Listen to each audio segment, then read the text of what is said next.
नमस्कार दोस्तों। Ocean network में आपका स्वागत।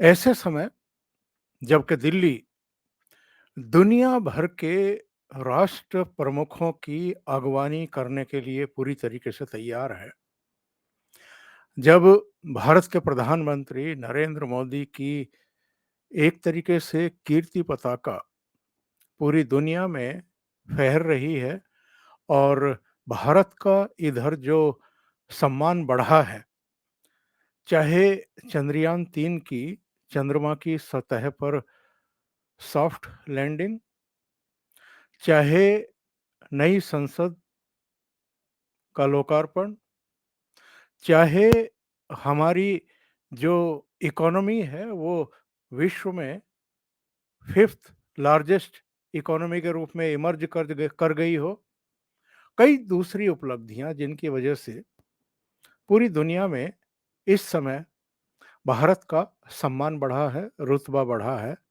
और G20 सम्मेलन दिल्ली में बस 3 दिन 4 दिन बाद शुरू होने वाला है, जिसमें अमेरिका के राष्ट्रपति से लेकर के जो G20 देशों के राष्ट्र प्रमुख हैं वो तो आ ही रहे हैं।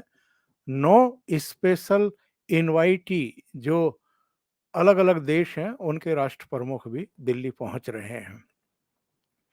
ऐसे समय जबकि पूरे देश को एकजुट दिखना चाहिए, सबको एक ऐसा माहौल बनाना चाहिए कि दुनिया में हमारे देश के बारे में अच्छा ही संदेश जाए, तब तमिलनाडु से एक ऐसा गैर जिम्मेदाराना बयान आता है जिस पर आश्चर्य तो व्यक्त किया ही जा रहा है, इसकी टाइमिंग को लेकर के सवाल खड़े किए जा रहे हैं कि ऐसे समय पर ही ये बयान क्यों आया है। और ये बयान, ये जो नया नया घमंडिया गठबंधन बना है, इसके एक महत्वपूर्ण घटक के नेता के बेटे का बयान आया है, जो खुद भी कैबिनेट स्तर के मंत्री हैं तमिलनाडु की स्टालिन सरकार में। और ये कोई और नहीं है, एमके स्टालिन के बेटे हैं, उदयनिधि स्टालिन, यानी दिवंगत करुणानिधि के पौत्र। करुणानिधि 5 बार तमिलनाडु के चीफ मिनिस्टर रह चुके हैं और इनकी तरफ से ये कहा जाना, और विशेषकर जो सनातन धर्म है उसकी तुलना डेंगू से, मलेरिया से, कोरोना से करना, और ये कहना कि मच्छर, डेंगू, फीवर, मलेरिया और कोरोना ये कुछ ऐसी चीजें हैं जिनका केवल विरोध नहीं किया जा सकता, बल्कि उन्हें खत्म करना जरूरी होता है। सनातन धर्म भी ऐसा ही है, इसे खत्म करना हमारा पहला काम होना चाहिए। एक ऐसा सम्मेलन जिसकी थीम ही ये रखी गई थी कि सनातन का उन्मूलन कैसे किया जाए, उसमें गेस्ट के तौर पर ये पहुंचे और उन्होंने ये कहा कि सनातन क्या है। सनातन शब्द संस्कृत से आता है, ये समानता और सामाजिक न्याय के खिलाफ है। सनातन का अर्थ होता है अस्थाई, यानी ऐसी चीज जिसे बदला नहीं जा सकता, जिस पर कोई सवाल खड़े नहीं कर सकता। इस तरह की बातें करना, और बाद में जब लोगों की बहुत तीखी प्रतिक्रियाएं आई, उसके बाद कुछ लोगों ने इनके खिलाफ कानूनी कार्रवाई करने के लिए भी कहा।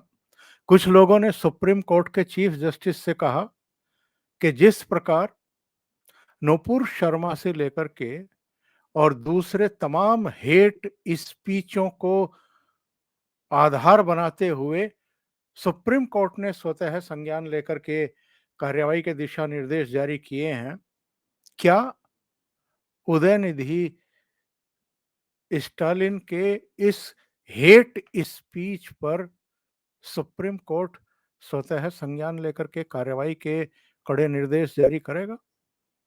और बहुत सारे लोगों का कहना है कि सुप्रीम कोर्ट की विश्वसनीयता एक तरीके से दांव पर लग गई है।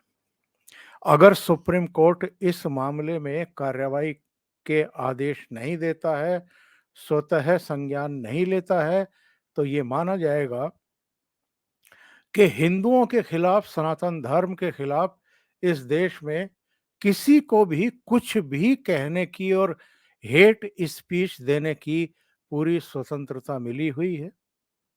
अन्य धर्मों के बारे में, अन्य मान्यता वाले लोगों के बारे में अगर कोई टिप्पणी कर देता है, तो सुप्रीम कोर्ट भी स्वतः संज्ञान लेकर के कड़ा रुख अपनाता हुआ दिखाई देता है।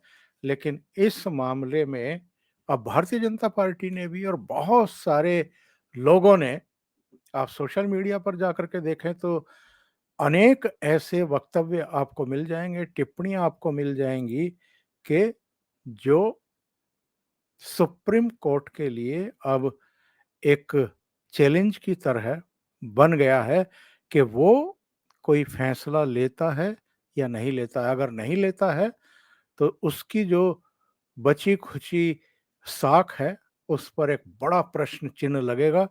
और ये भी लोग फिर सवाल खड़ा करेंगे कि आप सेलेक्टिवली इस तरह के निर्देश जारी करते हैं। और ये बयान कहाँ से आया है? तमिलनाडु से। तमिलनाडु, जहां तंजावुर मंदिर 80 टन के पत्थर वाले शिखर के कारण लोकप्रिय है। यानी हिंदू धर्म को मानने वालों के ऐसे ऐसे मंदिर, ऐसे ऐसे धर्म स्थल वहां पर हैं। यानी वहां दशकों ही नहीं, सैकड़ों हजारों सालों से हिंदू धर्म के जो आस्था केंद्र हैं, जो मंदिर हैं, वहां पर हैं। रामेश्वरम में श्री राम ने शिव की पूजा की थी। जहां मीनाक्षी देवी मंदिर के सबसे प्राचीन मंदिरों में से एक है।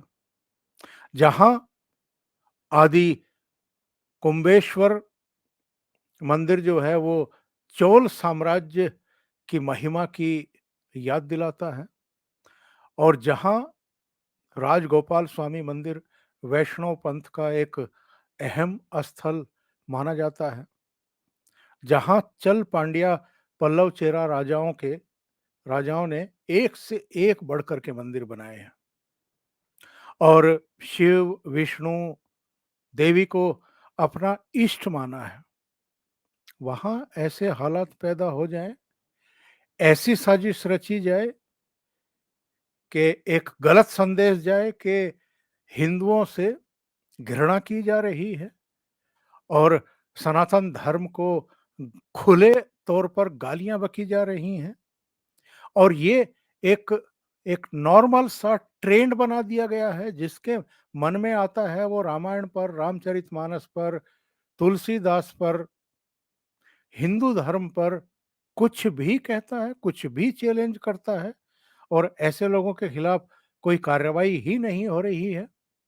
स्वामी प्रसाद मौर्य की या चंद्रशेखर यादव की, जो बिहार के एजुकेशन मिनिस्टर हैं, उनके किस तरह के बयान पिछले दिनों आए हैं। इसके अलावा भी अलग अलग लोगों ने, नेताओं ने किस तरह के बयान दिए हैं। ये जो अभी घमंडिया गठबंधन की मैं बात कर रहा था, किस तरह के मैसेज ये लोग देते हैं। ममता बनर्जी अभी मुंबई में बैठक में भाग लेने के लिए गई, तिलक लगवाने से इनकार कर दिया। माथे पर तिलक लगवाने से ही इनकार कर दिया। और इन्होंने ही अभी कुछ समय पहले नजरुल इस्लाम को महाभारत का लेखक बता दिया था। मतलब इनको कितनी जानकारी है और किस तरीके से ये, जो प्रधानमंत्री नरेंद्र मोदी ने लाल किले की प्राचीर से कहा था कि 3 चीज़ों को ख़त्म करने की ज़रूरत है। एक तो भ्रष्टाचार को, भ्रष्टाचारियों का इलाज होना ज़रूरी है। दूसरा, जो परिवारवादी हैं, वंशवादी राजनीति करते आ रहे हैं, और तीसरा, जो तुष्टीकरण की राजनीति कर रहे हैं।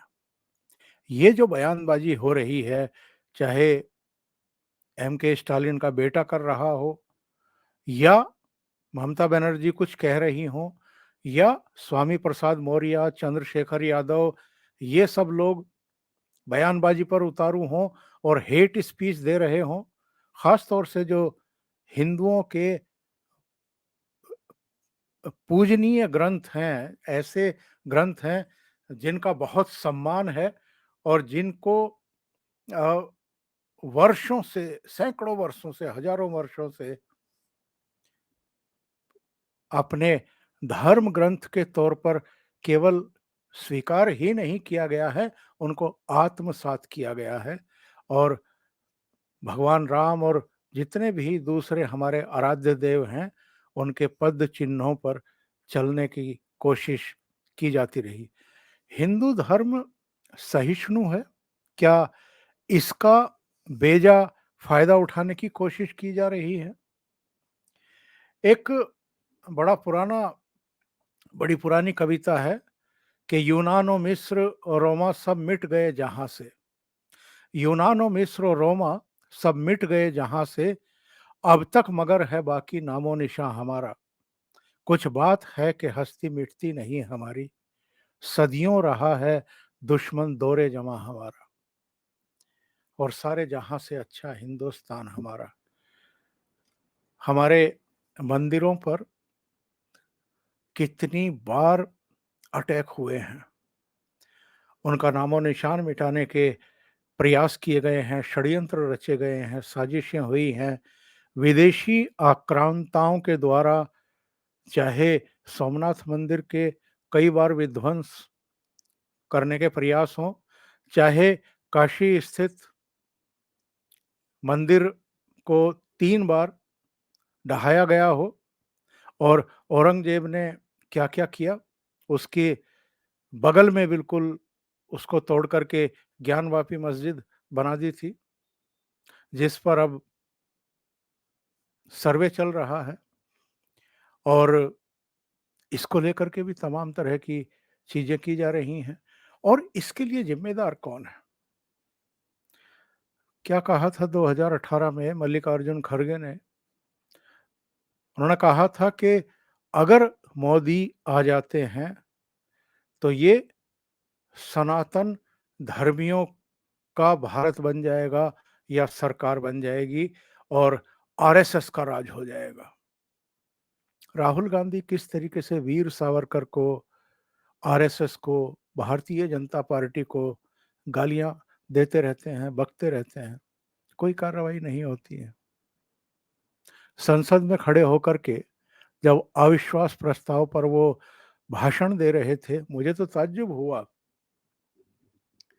कि उनके जो संसदीय दल के नेता हैं, अधीर रंजन चौधरी, उन पर तो कार्रवाई हुई, उनको तो निलंबित किया गया। प्रधानमंत्री के बारे में गलत बयानी को लेकर के अंधा राजा बता दिया उनको, और द्रौपदी का चीरहरण, और वो खामोश हैं, इस तरह के शब्दों का इस्तेमाल करने पर उनको निलंबित किया गया। अभी बहाल भी कर दिया गया। पर राहुल गांधी के खिलाफ कोई कार्रवाई नहीं हुई, जिन्होंने देशद्रोही बताया था प्रधानमंत्री को, इनकी सरकार को, और उनका हमला अभी भी ऑन रिकॉर्ड है। अभी भी आप उनके भाषण को देख सकते हैं। इन्होंने लोकतंत्र की हत्या कर दी है, भारत माता की हत्या कर दी है मणिपुर में, इस तरह के शब्दों का इस्तेमाल उन्होंने किया था। सिर्फ जो आपत्तिजनक बातें उन्होंने कही थी, उसको निकाल दिया गया, और राहुल गांधी के खिलाफ कोई कार्रवाई नहीं की गई। तो ये जिस तरह से इनके हौसले बढ़ते जा रहे हैं, ऐसे में बहुत बड़ा सवाल ये खड़ा हो गया है कि यदि बहुत कड़े कानून नहीं बनाए गए, और जो संबंधित पुलिस स्टेशन हों, जहां ये इस तरह के बयान दिए जाएं, अगर वो बिना किसी की अर्जी का इंतजार किए एफआईआर दर्ज ना करें तो उनके खिलाफ भी कार्रवाई हो, ऐसे प्रोविज़न किए जाने चाहिए। और सुप्रीम कोर्ट से तो ये सबको उम्मीद है कि वो अब निष्पक्षता दिखाए, तटस्थता दिखाए, कड़ा रुख अपनाए, जैसे अन्य मामलों में होता है, ऐसे ही अब इस मामले में दिखाए। अगर वो यहाँ चूकता है, तो बहुत बड़े सवाल खड़े होने वाले हैं। और अंत में ज़रूर मैं ये बात कहूँगा कि जिस तरीके से हिंदू संस्कृति का, हमारे आस्था केंद्रों का, आराध्य देवों का, सनातन धर्म का खुला अपमान किया जा रहा है, क्या यही इनकी मोहब्बत की दुकान है? और अंतिम, ये जो कुछ हो रहा है इस समय और जिस तरह की प्रतिक्रिया पूरे देश से, समाज के अलग-अलग वर्गों की तरफ से सामने आई है, तीखी प्रतिक्रिया मैं कहूँगा कि सामने आई है। ये लोग एक्चुअल में 2024 के लोकसभा चुनाव से पहले अपनी ही कब्र खोदने का काम कर रहे हैं। और एक बार फिर पूरा जो हिंदू समाज है, वो एकजुट होगा और 2014 और 2019 से भी बड़ी जीत नरेंद्र मोदी की सुनिश्चित करेगा। अभी तो जनवरी 2024 में भगवान राम मंदिर के कपाट खुलने वाले हैं दर्शनों के लिए। उसके बाद देखिएगा क्या स्थिति होगी ऐसे हिंदू द्रोहियों की या सनातन धर्म से नफरत करने वालों की। अभी के लिए इतना ही। बहुत बहुत धन्यवाद। अगर आपको ये चैनल और इसके कंटेंट पसंद आ रहे हैं तो लाइक करें, कमेंट करें, वीडियो को शेयर भी करें। अभी तक अगर आपने ये चैनल सब्सक्राइब नहीं किया है तो सब्सक्राइब कर लें और साथ में लगे बेल आइकॉन को दबाना ना भूलें, ताकि आगे आने वाले वीडियो और उनके नोटिफिकेशन आप तक पहुंचते रहें। बहुत बहुत धन्यवाद। नमस्कार।